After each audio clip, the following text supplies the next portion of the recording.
যুদ্ধের সমীকরণ এখন কাতারের দিকে মোড় নিচ্ছে।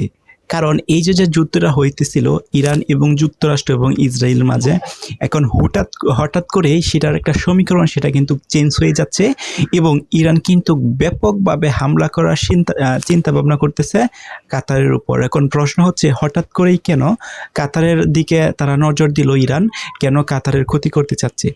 কারণ কিছুদিন আগে যখন যুদ্ধটা কন্টিনিউ ছিল যুক্তরাষ্ট্র, ইসরায়েল এবং ইরানের মাঝে, আপনারা তো জানেন ইরান এবং যুক্তরাষ্ট্র একত্র হয়ে ইরানের উপরে কিন্তু যুক্তরাষ্ট্র এবং ইসরায়েল একত্র হয়ে কিন্তু ইরানের উপরে হামলাটা করতেছিল। তো ইরান কিন্তু একার পক্ষে সেগুলোকে সামলাইতে খুবই একটা হিমশিমকে খাইতেছিল। সেই মুহূর্তে কিন্তু তাদের যে যুদ্ধ বিমান আছে ইরানের, সেগুলা কিন্তু যুদ্ধ বিমান দিয়ে আক্রমণ করছিল ইসরায়েল এবং যুক্তরাষ্ট্রের উপরে।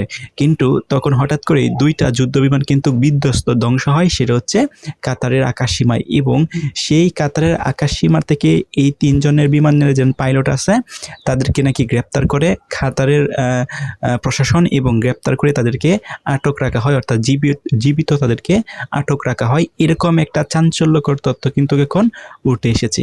এখন ইরানে যখন এই নিউজটা পাইছে সেটার পরে কিন্তু ইরান খুবই রেগে গেছে কাতারের উপরে। কারণ তখন একটা যে পরিস্থিতি ছিল সেখানে কিন্তু যুদ্ধ বিমান রক্ষণাবেক্ষণ বা যুদ্ধ বিমান চালানোর জন্য তাদের কিন্তু হিউজ অনেক পরিমাণ কিন্তু পাইলট যারা আছে তারা কিন্তু প্রয়োজন হলো।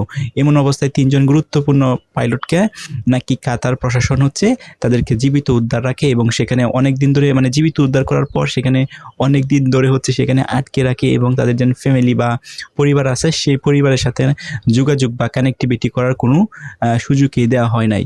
সো রিসেন্টলি একটা পত্রিকার মধ্যে এরকম একটা তথ্য কিন্তু উঠে এসেছে। এটার পরেই কিন্তু ইরান সিদ্ধান্ত নিতেছে এখন খুব কঠিনভাবে কাতারের উপরে হামলা করবে। এখন দেখেন, কাতারের উপরে যদি ইরান হামলা করে তাহলে কিন্তু কাতারের কোনো রক্ষা নেই। কারণ কাতার কোথায় আর ইরান কোথায়? ইরানের উপরে যদি কাতারের উপরে যদি ইরান কয়েকদিন যুদ্ধ চালায়, দেখবেন কাতার অটোমেটিকলি কিন্তু ধ্বংস হয়ে যাবে।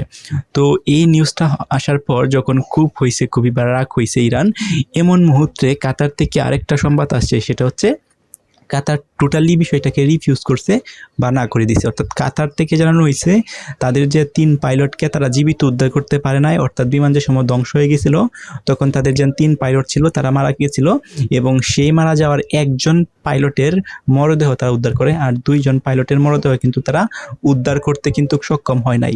একজনের মরদেহ উদ্ধার করে এবং সেই মরদেহটা তারা কিছুদিন রাখে, এবং তেহরানের সাথে নাকি কানেক্ট হওয়ারও চেষ্টা করছেন এবং যোগাযোগ করার চেষ্টা করছেন, এবং যোগাযোগও নাকি করছেন যাতে করে তাদের যে মৃত পাইলটটা আছে সেই পাইলটকে ফিরিয়ে দেওয়ার জন্য। কিন্তু কাতার থেকে জানানো হয় যে যখন তারা যোগাযোগ করে তেহরানের সাথে, তখন তেহরান কোনো রেসপন্স করে না। এটার কারণে পরবর্তীতে তাদের যে পাইলটের যে মরদেহ আছে সেটাকে পাঠানো কিন্তু সম্ভব হয় না। এরকম কিছু বিবৃতি কিন্তু দিচ্ছে, বা এরকম কিছু নিউজ কিন্তু কাতার থেকে দেওয়া হচ্ছে।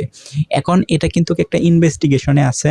অ্যাকচুয়ালি যে 3 জন পাইলটকে যে আটক করছিল সেটা কি জীবিত না মৃত, বা ওরা যে দাবি করতেছে একজন পাইলটকে মৃত অবস্থায় পাওয়া গেছিল, সেটা কতটুকু সত্য এই বিষয়ে কিন্তু এখন অলরেডি ইনভেস্টিগেশন চলতেছে। ইনভেস্টিগেশন করার পর যদি সত্যটা মিলে যে আসলেই এই ইরানের 3 পাইলটকে তারা দীর্ঘদিন যাবত সেখানে আটকে রাখছে এবং একটা পর্যায়ে মেরে ফেলছে, বা এরকম কিছু নিউজ যদি বের হয়, তাহলে ডেফিনেটলি নিঃসন্দেহে আমরা বলতে পারি ইরান কিন্তু খুব ব্যাপকভাবে কাতারের উপরে হামলা করবে। আর একবার যদি কাতারের উপরে ইরান হামলা চালায় তাহলে দেখবেন কয়েকদিনেই কিন্তু কাতারের যে অর্থনৈতিক ব্যবস্থা আছে, অর্থনৈতিক না শুধু, কাতার একদম ধ্বংস হয়ে যাবে। সো আপনাদের মতামত কি, কমেন্ট করে জানান।